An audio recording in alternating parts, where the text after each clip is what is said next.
بسم اللہ الرحمن الرحیم۔ سیرت کا مطالعہ کر رہے تھے تو درمیان میں کچھ چیزیں رہ گئیں، وہ بعد میں میرے نظر پڑی تو میں نے کہا اس کو تھوڑا سا کور کر لیں۔ ایک تو غزوہ بدر کے بعد کچھ مہمات تھی جن کا تذکرہ رہ گیا تھا، غزوہ بدر سے غزوہ احد کے درمیان میں۔ تو غزوہ بدر کے بعد ایک جو مہم ہے، یا آپ اس کو غزوہ ہی کہہ سکتے ہیں کیونکہ اللہ کے رسول صلی اللہ علیہ وسلم بھی اس میں شریک تھے، بنو سلیم کے نام سے قبیلہ ہے، اسی کی طرف اس کی نسبت ہے، یا بعض نے اس کو جو ہے وہ کرکرۃ القدر جو ہے وہ جگہ کا نام تھا جہاں یہ واقعہ ہوا، تو اس کے اعتبار سے اس کو بعض نے غزوہ کرکرۃ القدر بھی لکھا ہے، زیادہ تر نے اس کو بنو سلیم کا۔ تو اس میں یہ بنو غطفان اور بنو سلیم یہ دو قبائل تھے جو مدینہ کے ارد گرد پھیلے ہوئے تھے، مطلب مختلف جگہوں پہ، غیر آباد جگہوں میں، عام طور پہ جیسے بدو قبائل ہوتے تھے۔ تو بدر کے بعد آپ صلی اللہ علیہ وسلم کو اطلاع ملی کہ یہ مدینہ پر حملہ کرنا چاہتے ہیں، تو اللہ کے رسول صلی اللہ علیہ وسلم کو جب ایسی اطلاع ملتی تھی تو اس کا مطلب یہ ہے کہ جو نیٹ ورک تھا وہ کافی مضبوط تھا، انٹیلیجنس کا جو نیٹ ورک تھا، عموماً ایسی اطلاعات مل جاتی تھیں کہ جی فلاں جو ہے وہ حملہ کرنا چاہ رہا ہے، اور جو حملہ کرنا چاہ رہا ہوتا تھا تو آپ اس کے سر پہ پہنچ جاتے تھے، یعنی نیٹ ورک اتنا مضبوط تھا۔ تو یہ کوئی بدر سے 7 دن بعد کا واقعہ ہے کہ آپ صلی اللہ علیہ وسلم یہاں تک گئے، کرکرۃ القدر کا جو مقام تھا، اللہ کے رسول صلی اللہ علیہ وسلم یہاں تک گئے، 200 کے قریب جو ہے وہ صحابہ آپ کے ساتھ تھے۔ حضرت علی رضی اللہ عنہ جو ہے ان کے ہاتھ میں جھنڈا تھا، سفید رنگ کا جھنڈا، عام طور پہ مسلمانوں کا جو جھنڈا ہوتا تھا وہ سفید رنگ کا ہوتا تھا جنگوں میں، ویسے وہ پیس کی بھی علامت ہے۔ جی بعض لوگوں نے کہا ہے، لکھا ہے باہر، لیکن کوئی زیادہ اتھینٹک روایت میری نظر سے گزری نہیں ہے۔ بعض جگہوں میں یہ لکھا ہوا ہے کہ تحریر کا تو نہیں لکھا ہوا، لیکن یہ تھا کہ اس جھنڈے کا نام عقاب تھا، اللہ اس پہ کوئی عقاب بنا بھی ہوا تھا کہ نہیں اللہ۔ تو ابن ام مکتوم جو ہے ان کو آپ صلی اللہ علیہ وسلم نے پیچھے نماز کے لیے امام مقرر کیا۔ تو یہ مدینہ سے یہاں نیچے کی طرف یہ کرکرۃ القدر کا یہ بیر معونہ کے ساتھ ساتھ یہ اس کا مقام بنتا ہے۔ ابن ام مکتوم کو آپ دیکھیں گے عام طور پہ اللہ کے رسول صلی اللہ علیہ وسلم نے پیچھے نمازوں کا امام بنایا اپنی غیر حاضری میں۔ جی نابینا صحابی تھے۔ تو اللہ کے رسول صلی اللہ علیہ وسلم جب یہاں پہنچے ہیں تو خیر وہ لوگ دور سے، ظاہر بات ہے لشکر کی آمد کی خبر تو ہو جاتی تھی، مطلب ایسے لوگوں کے حواس بھی بڑے تیز ہو جاتے تھے، دیکھتے نہ بھی ہوں لیکن یہ ہے کہ دور سے آوازوں کا آ جانا، پھر ان کے جانور بھی اتنے حساس ہو جاتے تھے کہ وہ اپنے کان کھڑے کر لیتے کہ کوئی لشکر آ رہا ہے حملہ کرنے کے لیے۔ تو خیر یہ ادھر ادھر جو ہے وہ پہاڑوں میں نکل گیا، اونٹ وغیرہ ان کے کافی قبضے میں آئے، ایک ان کا چرواہا تھا، یسار اس کا نام تھا، تو وہ اونٹ وغیرہ چرا رہا تھا۔ تو آپ صلی اللہ علیہ وسلم پھر وہاں 3 دن، یا بعض نے کہا کہ 10 دن اللہ کے رسول نے وہاں پہ قیام کیا۔ تو وہ جو ان کا چرواہا تھا اس نے اسلام قبول کر لیا، یسار نے۔ تو آپ نے مال غنیمت میں وہ چونکہ ایک غلام کے طور پہ وہ مسلمانوں کے ہاتھ آیا تھا تو اللہ کے رسول نے اس کو آزاد کر دیا۔ تو 500 کے قریب کہا جاتا ہے کہ اونٹ مسلمانوں کے قبضے میں آئے۔ تو وہ جہاد کی برکت سے بہرحال ایک جسے کہتے ہیں کہ جی معاشی خوشحالی کا ایک ذریعہ بھی بنا، ہر مسلمان کے حصے میں 2 اونٹ آئے۔ تو بہرحال اس وقت کے ذرائع آمدن میں سے اسلامی ریاست کے بڑا ایک ذریعہ آمدن یہ بھی تھا۔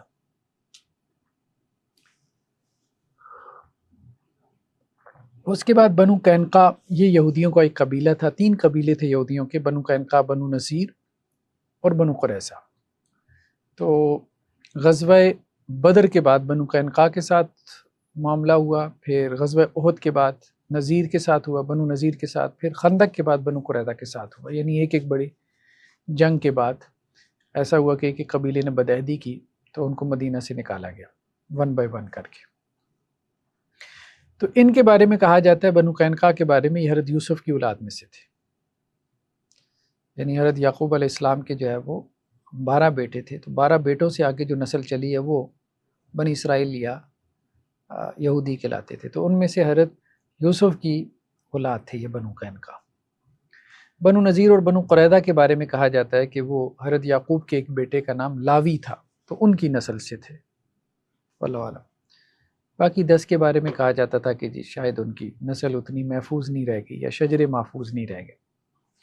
لیکن یہ بھی بعد میں جا کے ختم ہو گئے، بنو قینقاع بھی ختم ہو گئے، بنو نذیر بنو قریظہ وغیرہ بہرحال آگے چلے۔ تو ایک تو یہ سونار تھے، یعنی سونے کا کام کرتے تھے، اور دوسرا جنگی ہتھیار وغیرہ بناتے تھے۔ تو سونے کی جو مارکیٹ تھی مدینہ کی اور ہتھیاروں کی جو مارکیٹ تھی اس پہ ان لوگوں کا قبضہ تھا، بنو قینقاع کا۔ عبداللہ بن سلام کے بارے میں جو یہودی عالم تھے وہ بھی اسی قبیلے سے تعلق رکھتے تھے، وہ تو مسلمان ہو گئے تھے خیر۔ تو بنو قینقاع کا ایک بوڑھا یہودی تھا جس کا نام تھا شاس بن قیس، تو اس نے، چونکہ ساسی عناصر تو یہ تھے ہی تھے، تو اس نے ایک نوجوان کو تیار کیا کہ تم ایسا کرو، جب مہاجرین انصار بیٹھے ہوں تو جنگ بعث کا تذکرہ کرنا۔ جنگ بعث ابھی زیادہ ٹائم نہیں ہوا تھا، تو یہ لڑی گئی تھی مہاجرین اور انصار کے درمیان، تو تازہ تازہ جنگ ہوئی تھی، تو دونوں طرف کے جو ہے وہ مرثیے کہنا، اس نے اس کو یوں تیار کیا نا، تو اس نے جا کے پھر وہ یہودی نے یہی کام کیا۔ اس سے یہ ہوا کہ مسلمانوں کے درمیان جو ہے وہ تلواریں نکل آئیں، یعنی مہاجرین انصار کے درمیان، وہ بات بڑھتے بڑھتے بھڑک اٹھتی ہے، پتہ بھی نہیں چلتا کیا سے کیا ہو گیا، اس کے پیچھے کوئی سازش تھی کہ نہیں، اس کو سمجھتے سمجھتے بھی وقت لگ جاتا ہے۔ آج بھی اسی طرح سے ہی ہوتا ہے۔ تو خیر بہرحال اس پہ پھر قرآن مجید کی آیات بھی نازل ہوئیں، اللہ تعالیٰ نے ان کی سازشوں کو جو ہے وہ وقت کے ساتھ ساتھ بے نقاب بھی کیا۔ تو ایک تو یہ، دوسرا جو اس کے پس منظر میں، ایک تو یہ اس قسم کی سازشیں سامنے آتی رہیں، دوسرا یہ بھی ہوا کہ یہ جو بنو قینقاع تھے ان کو اللہ کے رسول صلی اللہ علیہ وسلم کی طرف سے جو ہے وہ ایک تنبیہ ملی کہ تم اپنی سازشوں سے باز آ جاؤ۔ تو انہوں نے جواب میں بجائے اس کے کہ جی کوئی اصلاح کا رویہ اختیار کرتے، انہوں نے کہا کہ جی اصل میں مشرکین کو تو کوئی لڑنا آتا نہیں تھا، تو بدر میں آپ مطلب جیت کے آگے ہو، تو ہمارے ساتھ جب میدان جنگ میں سامنا ہوگا تو پھر پتہ چلے گا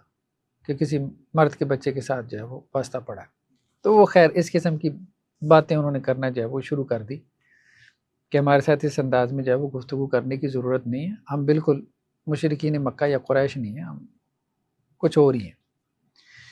اسی درمیان میں ایک اور واقعہ یہ ہوا کہ ایک مسلمان خاتون جو ہے وہ سونے کی مارکیٹ ان کی تھی، تو وہ کسی یہودی کے ہاں سونار کے پاس گئی کچھ خریدنے کے لیے، تو وہاں کسی اور یہودی نے جو ہے وہ شرارت کی، اس کا جو آپ کہہ لیں کہ جی کپڑا تھا اس کے اوپر اس نے پیچھے کوئی میخ یا کوئی اور چیز ایسے اس کے کپڑے پہ لگا دی، ٹھیک ہے، جیسے وہ بیٹھی ہے نا تو اس کو زمین کے اندر اس کے کپڑے کو جیسے وہ گاڑ دیا نا، تو اب اس کو اندازہ نہیں تھا، وہ بے خبری میں جب وہاں سے اٹھی ہے تو اس کا سطر کھل گیا، اس نے وہاں پہ شور مچایا، پاس ایک مسلمان گزر رہا تھا تو اس کو بات سمجھ میں آئی، اس نے پھر اس یہودی کو قتل کر دیا۔ اب جب وہ یہودی مارا گیا تو اس پہ اب چونکہ محلہ سارا یہودیوں کا تھا تو وہ سارے اکٹھے ہو گئے، انہوں نے اس مسلمان کو مار دیا۔ اب یہ واقعہ جب پھیل گیا تو اس کے بعد دونوں طرف سے تلواریں نکل آئیں، یعنی انصار کی طرف سے بھی اور یہودیوں کی طرف سے بھی۔ پھر اللہ کے رسول صلی اللہ علیہ وسلم کو جب اس کی خبر ہوئی تو پھر آپ صلی اللہ علیہ وسلم نے اس کو معاہدہ توڑنے سے تعبیر کیا کہ ہمارا جو ان کے ساتھ میثاق تھا مدینہ کا، تو یہ حرکت کر کے انہوں نے اس معاہدے کو توڑ دیا۔ تو آپ صلی اللہ علیہ وسلم نے پھر ان کا محاصرہ کیا، مطلب پس منظر یہ تھا بنو قینقاع کی۔ زیادہ ایک تو وہ بھی واقعہ تھا پیچھے، لیکن اصل یہ واقعہ سبب بنا یہ جو خاتون کا واقعہ تھا۔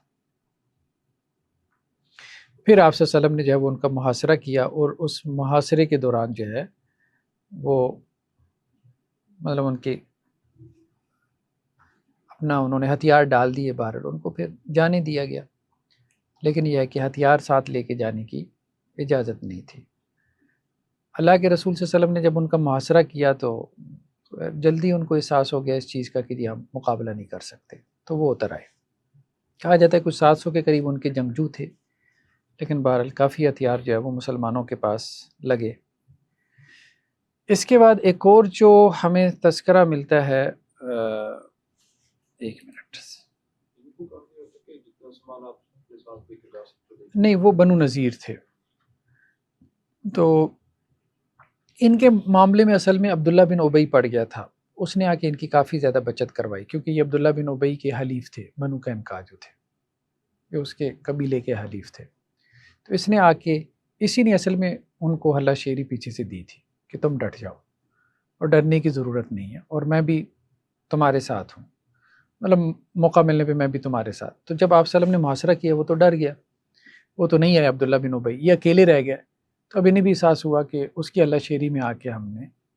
جو ہے وہ غلط اقدام اٹھا لیا. تو انہوں نے بعض دوسرے یہودی قبائل کو بھی میسج بھیجا کہ آپ ہماری مدد کریں. انہوں نے کہا جی نہیں، ہم نے تو یہ کام نہیں کرنا، ہم معاہدہ توڑنے کے حق میں نہیں ہیں. تو اب جب اکیلے رہ گئے تو اب وہ ڈر اور خوف میں آ گئے.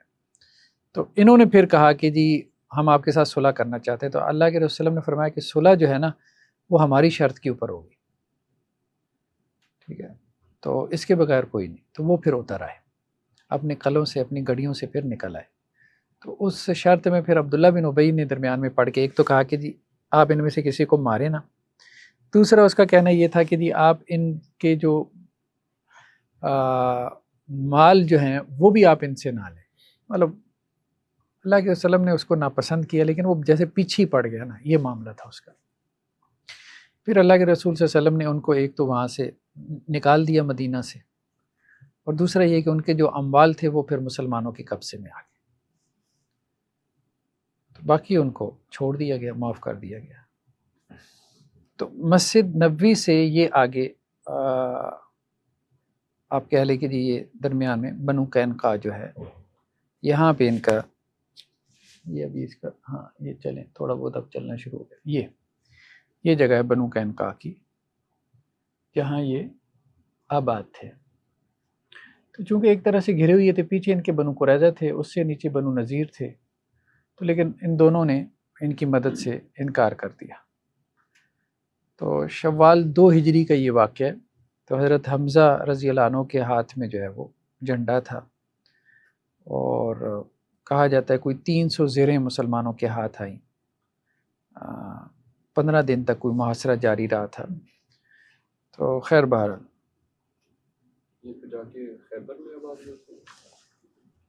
یہ جا کے خیبر میں آباد ہوئی تھی. یہاں سے یہ نکل گئے تھے، کچھ شام چلے گئے تھے، کچھ خیبر میں جا کے آباد ہوئے تھے. جو تو شام چلے گئے تھے وہ تو مر کھپ گئے، ختم ہو گئے. خیبر والے پھر بعد میں جب خیبر فتح ہوا تو یہاں سے بھی ان کو دھکیل دیا گیا. زیادہ تر جو ہے نا ان کے جو لوگ تھے وہ وبائی مرض کی وجہ سے مر گئے تھے، وبائی امراض کا شکار ہو گئے تھے.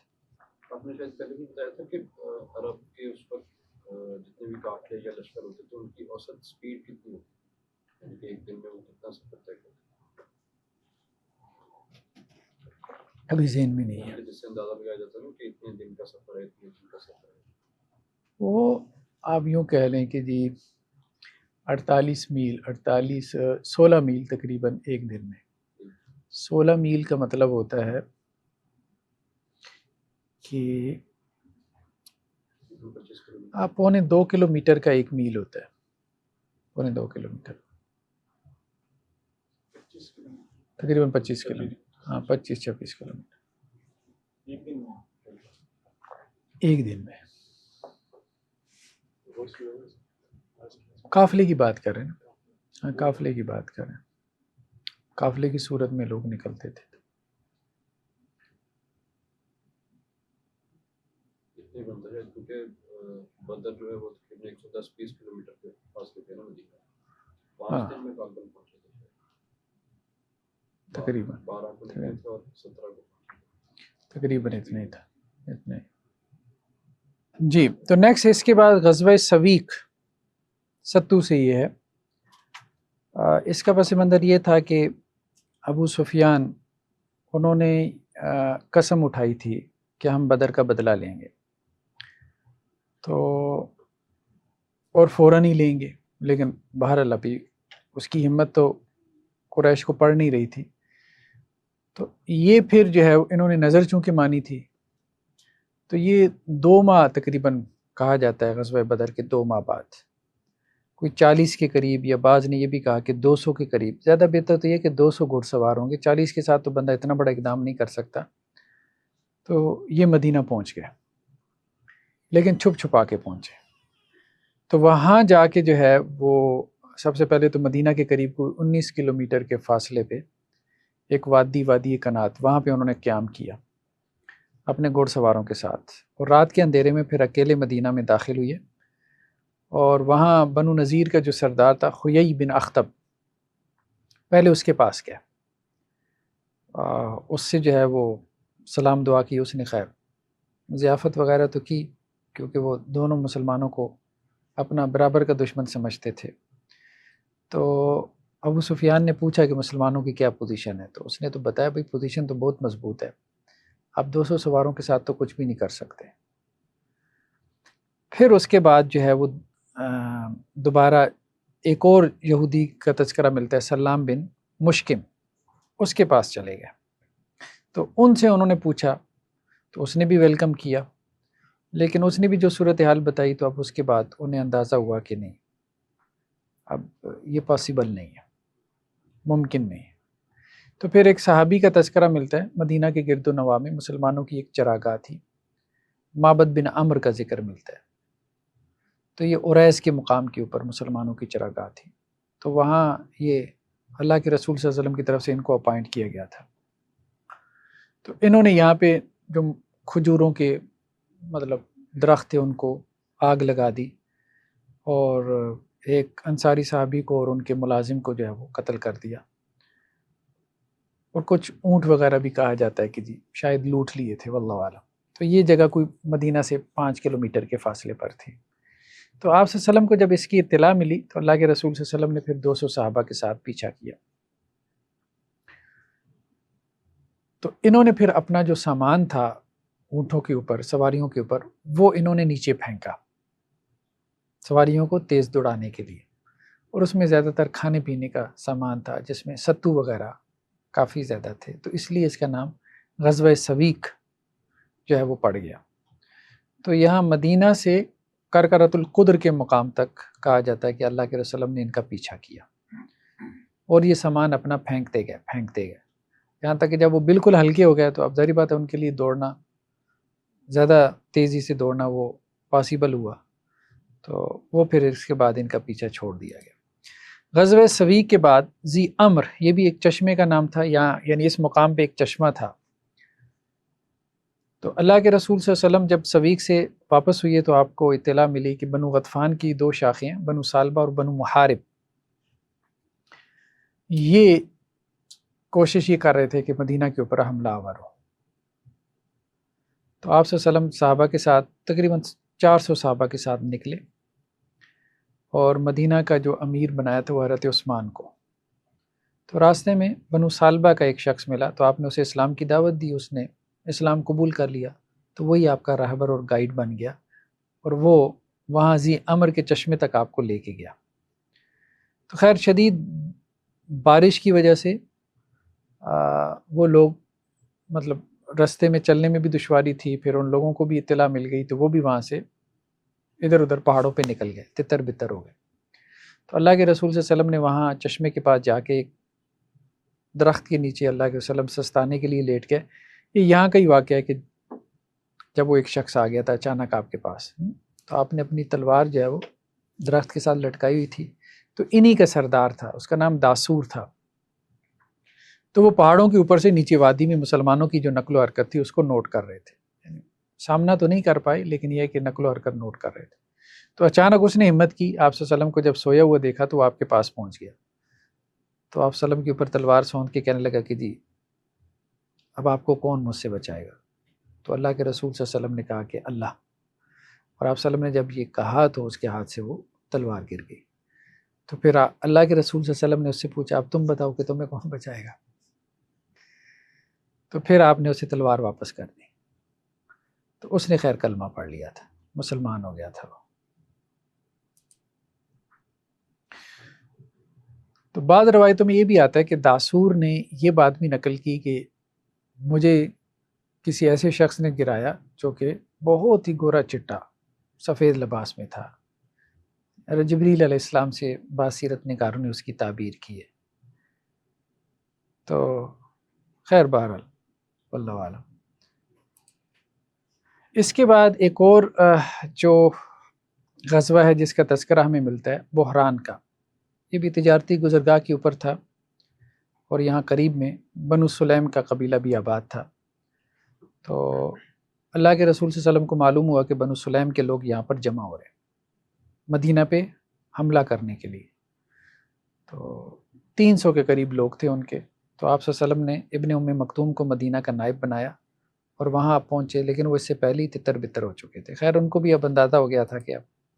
مسلمان بہت تیزی سے حرکت کرتے ہیں، تو یہ نیچے جو ہے وہ مدینہ سے اوپر سے یہ نیچے کی طرف مکہ کی طرف بحران کے مقام کی طرف غزوہ تھا۔ پھر اس کے بعد ایک اور غزوہ جو ہے وہ قردہ کا تذکرہ ہمیں ملتا ہے۔ ہاں یہ بھی اپنے مقام کی وجہ سے، قردہ ایک مقام کا نام ہے، اسی وجہ سے جو ہے وہ معروف ہوا۔ اس کا معاملہ یہ تھا کہ صفوان بن امیہ جو ہیں یہ قریش کے سرداروں میں سے تھے، تو ایک دفعہ قریش کے ساتھ بیٹھے تھے تو یہ چیخ پڑے، کہنے لگے مطلب ہمارا ہر قافلہ ہی اس کے اوپر مسلمانوں کی نظر ہوتی ہے اور مسلمان وہاں پہنچ جاتے ہیں، تو کب تک مطلب یہ اس طرح سے ڈر ڈر کے ہم زندگی گزاریں گے؟ ہم تو بھوکے مر جائیں گے اگر یہی صورتحال رہی۔ تو مسلمانوں نے اسی طرح سے اگر ہمارا پیچھا جاری رکھا تو پھر تو ہم گئے، تو ختم ہو جائیں گے۔ تو یہ صفوان بن امیہ جو ہے یہ چیخ پڑا، بھائی مطلب کیا ہے، ایک بار ہوتی ہے، 2 دفعہ ہوتا ہے، یہ تو سلسلہ ہی چل پڑا، نہ رکنے والا سلسلہ ہے، کیا کریں؟ تو محمد اور اس کے ساتھی جو ہیں وہ ساحل کے قریب سے ہٹنے کا نام ہی نہیں لیتے، اور ساحل کے سارے قریبی لوگوں سے انہوں نے صلح کر لی ہے۔ تو ہمارا تو اب تجارتی رستہ سارا تھا ہی ساحل کے ساتھ ساتھ تھا، دیکھیں نا ادھر سے یہ ساحل کے ساتھ ساتھ یہ تجارتی رستہ جاتا تھا اوپر تک۔ تو اب یہاں پہ جو ہے ان کو مشورہ دیا ایک صاحب نے کہ جی آپ ایسا کریں کہ وہاں ادھر سے نہ جائیں، ساحل کے رستے سے نہ جائیں، یا درمیان سے جائیں نجد کے علاقے سے، یہ غیر معروف رستہ تھا، درمیان میں ان کو گائیڈ بھی مل گیا۔ تو یہاں قردہ کے مقام سے گزر کے نا یہ پھر آپ آگے وہاں شام چلے جائیں۔ تو ادھر مسلمانوں کی پریزنس ہے ہی نہیں، یعنی مسلمانوں کو پتہ ہی نہیں ہے کہ یہاں سے بھی، کیونکہ قافلے یہاں سے جاتے ہی نہیں تھے نا، غیر معروف رستہ تھا، تو یہاں سے ہم اپنی تجارت کر لیتے ہیں، مطلب ان کے ذہن میں یہ بات آئی۔ تو اب ایک قافلہ انہوں نے تیار کیا جس میں ابو سفیان بھی تھے۔ تو جب وہ نکلے ہیں وہاں پہ، اور رستے میں انہوں نے ایک راہب بھی لے لیا، ایک جو گائیڈ تھا، رہنما تھا، اس کو بھی لے لیا، اس کا نام ملتا ہے فرات بن حیان۔ یہ اسود بن مطلب نے اس کا ارینج کیا تھا، فرات بن حیان کا، یہ بنو بکر بن وائل سے تھا، یعنی یہ قبیلہ وہاں پر قریب میں آباد تھا۔ اس نے کہا جی میں تمہیں یہاں سے نکال کے لے جاؤں گا۔ اتفاق ایسا ہوا کہ مکہ میں سے ایک صاحب جن کا نام تھا نعیم بن مسعود، جو مسلمان نہیں ہوئے تھے، یہ مدینہ کسی کام سے گیا، اور یہاں کے لوگ ادھر ادھر آتے جاتے رہتے تھے، رشتہ داریاں بھی تھیں مکہ اور مدینہ والوں میں۔ تو وہاں جا کے انہوں نے کوئی شراب پی لی، زیادہ ہی چڑھا لی۔ تو زیادہ چڑھا لی تو وہ جب بندہ زیادہ چڑھا لیتا ہے تو پھر وہ باتیں ایسی کرتا ہے، تو وہاں انہوں نے ایسی باتیں کر دیں، اب مسلمان ہمارا کیا بگاڑیں گے، ہم نے تو نئے راستے ڈھونڈ لیے ہیں، ٹھیک ہے، مسلمانوں نے کیا کرنا ہے۔ تو وہاں ایک صحابی بیٹھے تھے سلید بن نعمان، انہوں نے جب سنا تو انہوں نے باتوں باتوں میں اس سے اگلوا لیا کہ کون سا رستہ، کیا کرو، تو اس نے سارا کچھ بتا دیا کہ اب وہ رستہ ہم نے ڈھونڈ لیا۔ وہ اللہ کے رسول صلی اللہ علیہ وسلم کے پاس پہنچ گیا، تو آپ صلی اللہ علیہ وسلم نے پھر 100 کے قریب شاہ سوار بھیجے وہاں پر قردہ کے مقام پہ۔ اب ان کو تو امید ہی نہیں تھی، وہ وہاں پر ہی ٹھہرے ہوئے تھے، قریش کا قافلہ اتفاق سے وہاں ہی پہنچا ہوا تھا۔ تو اچانک جب مسلمان وہاں پہنچے تو وہ سارا مال اسباب چھوڑ کے بھاگ گئے۔ خیر 2-3 لوگ ان کے پکڑے بھی گئے، باقی سارے بھاگ گئے۔ تو وہ پھر جو ہے جو 2-3 پکڑے تھے انہوں نے اسلام قبول کر لیا، لیکن بہر مسلمانوں کے پاس جو ہے وہ اچھا خاصا مال آ گیا۔ تو خیر یہ کچھ واقعات تھے جو کہ درمیان میں ہوئی، خاص طور پہ بنو قینقاع کا معاملہ۔ اس کے بعد جو ہے وہ آج جس کو ہم نے ڈسکس کرنا تھا وہ تھا بنو نذیر کا معاملہ۔ اکثر سیرت نگاروں کا کہنا یہ ہے، یعنی احد کے بعد جو بڑے آپ کہہ لیں کہ جی مارکے ہوئی ہے، ان میں ایک امراء الاسد تھا، رجی تھا، بیر معونہ تھا، اور اس کے بعد بنو نذیر کا واقعہ تھا۔ یہ یہودیوں کا دوسرا قبیلہ تھا۔ تو ابن اسحاق کی روایت میں ہے کہ 4 ہجری میں یعنی احد کے بعد یہ ہوا، 3 ہجری میں احد ہوا، اس کے بعد بنو نذیر کا واقعہ ہوا۔ بعض سیرت نگاروں کا کہنا یہ ہے، امام زہری کا، عروہ بن زبیر وغیرہ کا، یہ بھی بڑے سیرت نگاروں میں شمار ہوتے ہیں کہ یہ بدر کے بعد ہوا تھا، لیکن بدر کے بعد یہ پاسبل نہیں ہے۔ اس پہ خیر سیرت نگاروں نے کافی جو ہے وہ بحث کی ہے کہ یہ ان کا وہم لگتا ہے۔ ایک تو یہ ہے کہ قریش مکہ نے احد کے بعد خط لکھا، خاص طور پہ ابو سفیان کے بارے میں آتا ہے، منافقین کو، عبداللہ بن ابی وغیرہ کو، کہ دیکھو مسلمانوں کو یہاں سے نکال دو، ورنہ اب کی بار جب ہم حملہ کریں گے نا تو ہم تمہیں بھی نہیں چھوڑیں گے، یعنی جو تم یہاں کے مشرک اور منافق ہو، دشمنی تو ہماری مسلمانوں کے ساتھ ہے لیکن چھوڑیں گے تمہیں بھی نہیں، تمہارا مال و اسباب بھی لوٹ لیں گے، تمہاری عورتوں کو لونڈیاں بنا لیں گے، پریشرائز کیا نا، اس سے پہلے تم خود ہی نکال دو۔ اب ظاہری بات ہے وہ تو خود ڈر ڈر کے بیٹھے ہوئے تھے، تو وہ مشرکین نے یا منافقین نے وہاں پہ کیا کرنا تھا، وہ تو معاملہ جو ہے وہ ناکام ہو گیا۔ یہ بھی آتا ہے کہ انہوں نے کچھ کوشش کی بھی، سوچا بھی، لیکن بہرحال ان کو دوسرے لوگوں نے سمجھایا کہ بھئی یہ پاسبل نہیں ہے، انصار کی میجورٹی مسلمان ہو چکی ہے تو اپنے لوگوں کا نقصان کرو گے۔ پھر انہوں نے یہود کو خط لکھا، مشرکین نے، قریش نے، ان کو ابھارا کہ بھئی مسلمانوں کو جو ہے وہ یہاں سے نکالو، تمہارے پاس قلعے بھی ہیں، ہتھیار بھی ہیں،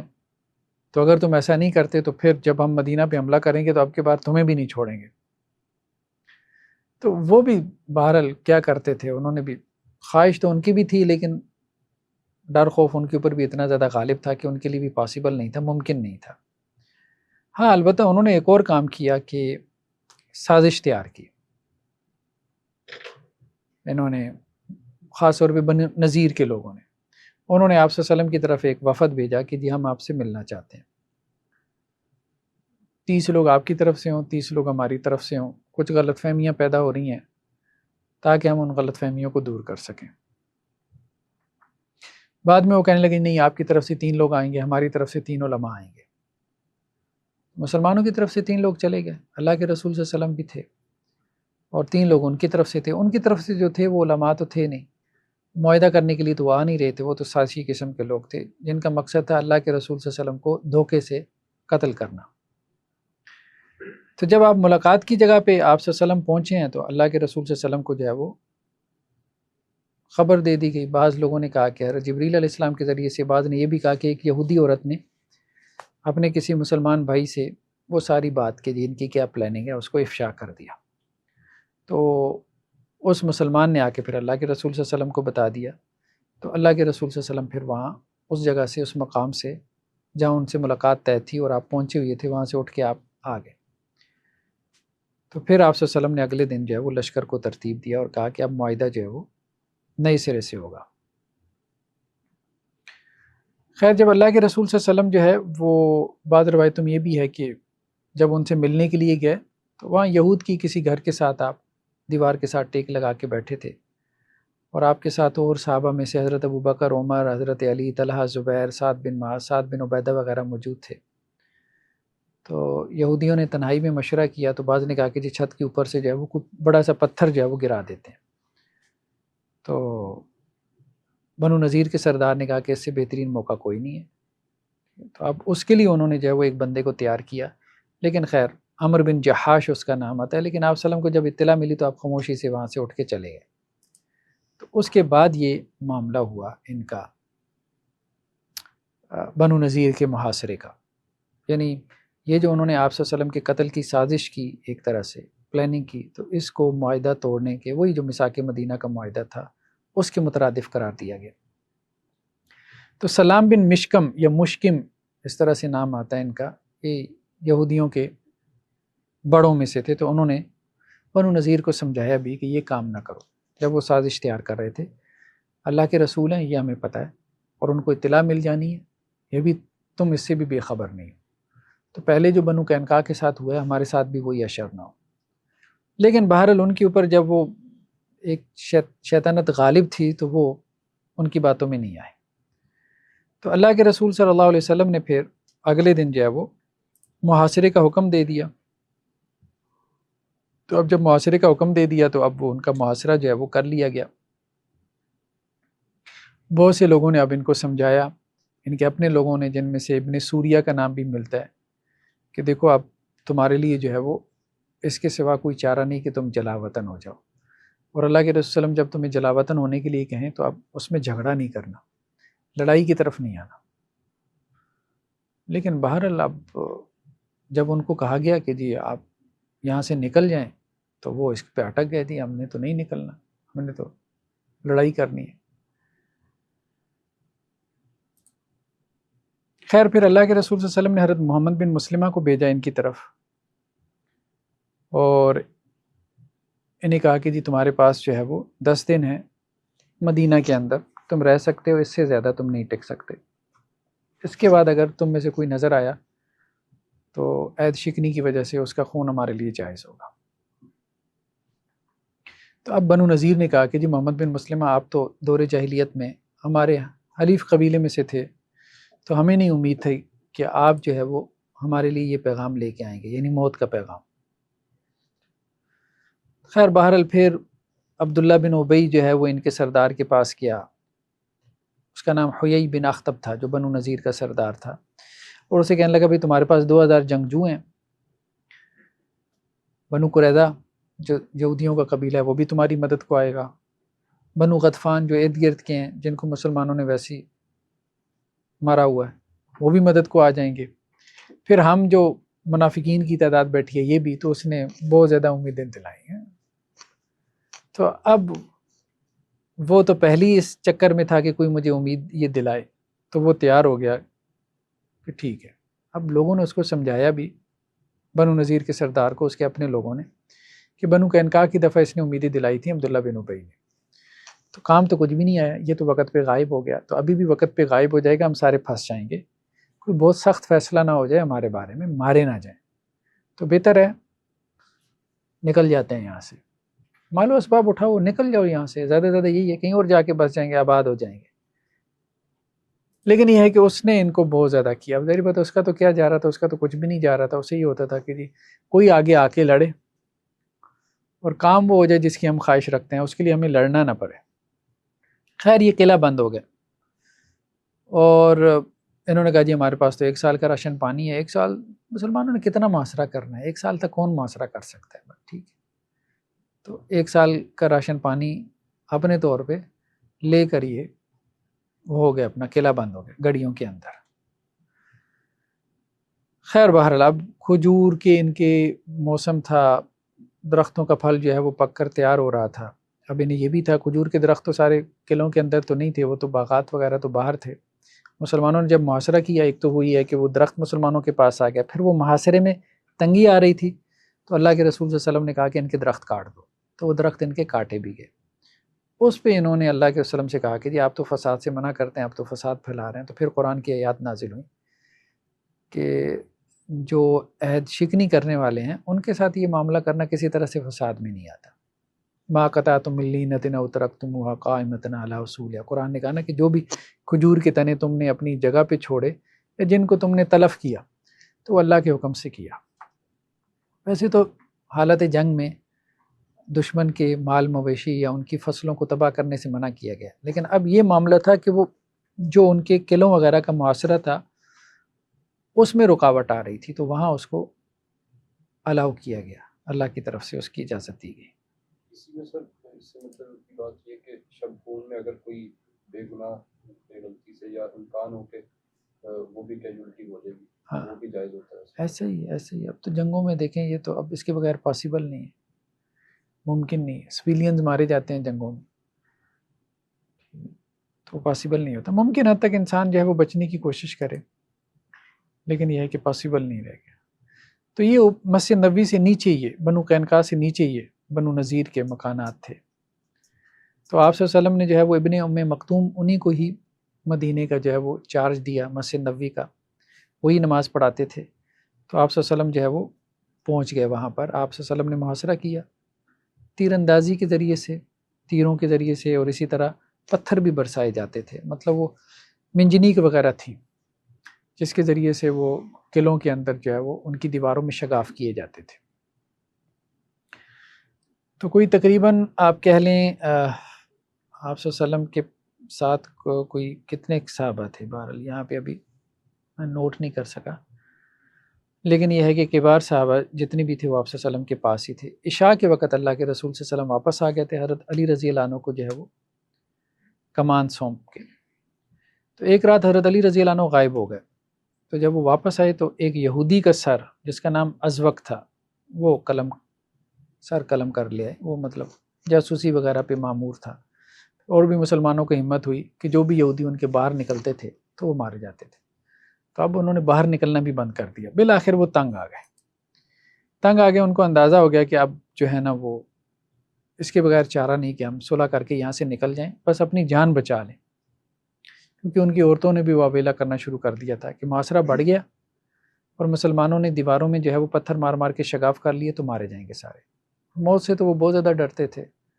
تو وہ جب عورتوں کی چیخ و پکار بڑھی تو اب وہ مجبور ہوئی ہے صلح پہ، ان کے حوصلے ٹوٹ گئے، تو انہوں نے کہا جی آپ ہمیں بس جانے کی اجازت دے دیں، باقی جو آپ نے لینا ہے لے لیں۔ تو پھر ان کو اتنی اجازت دی گئی کہ جتنا سامان سواری پہ ساتھ لے کے جا سکتے ہیں تو وہ لے جائیں، ہتھیار نہیں لے کے جا سکتے، ایک بات تو یہ ہوگی، اور جتنا سامان سواری کے اوپر آ سکتا ہے وہ لے جائیں، بس اس سے زیادہ نہیں۔ مکانات وغیرہ بھی ان کے وہاں پہ باقی رہ گئے، تو وہی مکانات تھے جو بنو نذیر کے جو بعد میں اللہ کے وسلم نے مہاجرین کو دیے، انصار کے ساتھ مشاورت کے ساتھ۔ پہلے تو وہ مہاجرین انصار کے اوپر ایک طرح سے آپ کہہ لیں ڈپینڈنٹ تھے، تو اب ان کو جو ہے وہ علیحدہ سے بنو نذیر کی بستیاں جو ہے وہ دے دی گئی۔ تو خیر بہرحال مال و دولت تو ان کے پاس بہت زیادہ تھا، کہا جاتا ہے 600 اونٹ سامان کے بھر کے وہ لے کر گئے۔ ایک اور کام انہوں نے یہ کیا کہ اپنے گھروں کی چھتیں اور سارا کچھ وہ توڑ تاڑ کے چلے گئے، اب مسلمانوں کے کام نہ ہے، اب گھر تو اٹھا کے لے جانے سے رہے، تو جو کچھ مطلب ڈیمیج کر سکتے تھے وہ انہوں نے اس کو ڈیمیج کیا، جاتے جاتے بھی ڈیمیج کیا۔ تو کچھ ان میں سے شام نکل گیا، زیادہ تر جو ہے وہ خیبر میں جا کے آباد ہوئی، جو مدینہ سے 155 کلومیٹر کے فاصلے پر تھا۔ تو کہا جاتا ہے کہ یہ حضرت ہارون کی نسل میں سے تھے، یہ بھی ایک قول ہے، واللہ عالم، اللہ بہتر جانتا ہے۔ تو یہ لوگ سیاست میں بہت آگے تھے۔ خیبر کے البتہ کہا جاتا ہے یہودی وہ جنگ و جدال میں آگے تھے، یہ سیاسی یہودی تھے۔ تو مسلمانوں کے پاس 50 زریں، اسی طرح سے کوئی 340 کے قریب کہا جاتا ہے تلواریں مسلمانوں کے ہاتھ ہیں۔ تو آپ صلی اللہ علیہ وسلم نے انصار کو اپنے اعتماد میں لے کے یہ زیادہ تر جو مال غنیمت تھا وہ مہاجرین کے اندر تقسیم کیا۔ خیر بہرحال اسی طرح سے مختلف واقعات کا تذکرہ ہے۔ تو بنو نذیر کے بعد پھر ایک بڑا مارکا ان کے ساتھ ہوا بنو قریظہ کے ساتھ، تو وہ بھی یہاں سے نکال دیے گئے۔ پھر خیبر کی فتح کے بعد تو یہ پھر فلسطین کی طرف دھکیل دیے گئے۔ پھر فلسطین کی فتح میں حضرت عمر رضی اللہ عنہ نے ان کو وہاں سے بھی دھکیل دیا تھا۔ جزیرۃ العرب سے تو یہ تقریباً نکال دیے گئے تھے۔ چلیں جی آج اتنا ہی کافی ہے۔ سبحانک اللہم۔